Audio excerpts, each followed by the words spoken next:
ปรากฏการณ์ใหม่ที่พ้นเด่นปัจจุบันนี่มันสาวหนุ่มยิ่งหนุ่มนิยมสอบกันดื่มเสพคอลลาเจนซึ่งเห็นได้จากสื่อออนไลน์ปัจจุบันนี่หลายแขวงหลายท้องถิ่นเกิดนี่สาวหนุ่มยิ่งหนุ่มเฮาเสียชีวิตและเจอปัญหาลืมเกินขอบเขตและซอกมันยังต่างๆเบิ่งแล้วคือว่าพวกเขานี่บ่มีความเป็นระเบียบเพียบพร้อมในการคุ้มครองสังคมปี 2024 รัฐบาลจะเปิดประเทศให้นักท่องเที่ยวเข้ามาท่องเที่ยวเพราะฉะนั้นหนึ่งในจุดคงข้างที่นายกได้เห็นกับแม่นการแก้ไขปัญหาปรากฏการณ์ย่อท้อพวกเขายังแก้บ่ทันได้ซึ่งเพื่อนสมาชิกสภาแห่งชาติหลายท่าน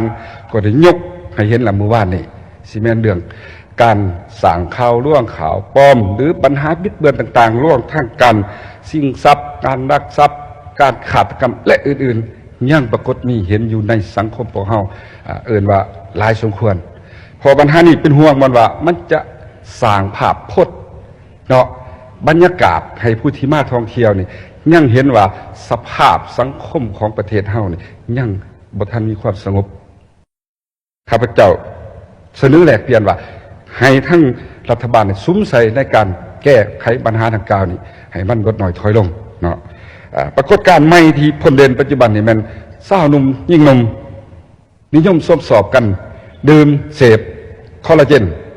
ซึ่งเห็นได้จากสื่อออนไลน์ปัจจุบันนี่หลายแขวงหลายท้องถิ่นเกิดนี่สาวหนุ่มยิ่งหนุ่มเฮาเสียชีวิตและเจอปัญหา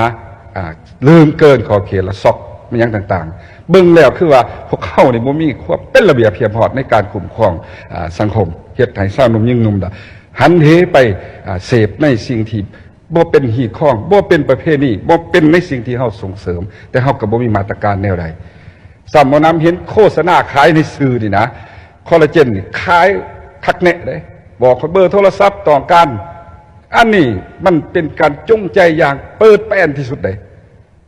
แสดงให้เห็นว่าการคุ้มครองรัฐสังคมเฮานี่ผู้ที่ถือกฎหมายรัฐบับหรือว่าญาติกฎหมายเนาะว่าญาติเลยออกทักสื่อสังคมออนไลน์เจ้าขายหมดเป็นแนวนั้นอันนี้ข้าพเจ้าอยากฝากแนวนั้นเนาะอยากให้เข้มงวดในการรัฐบับ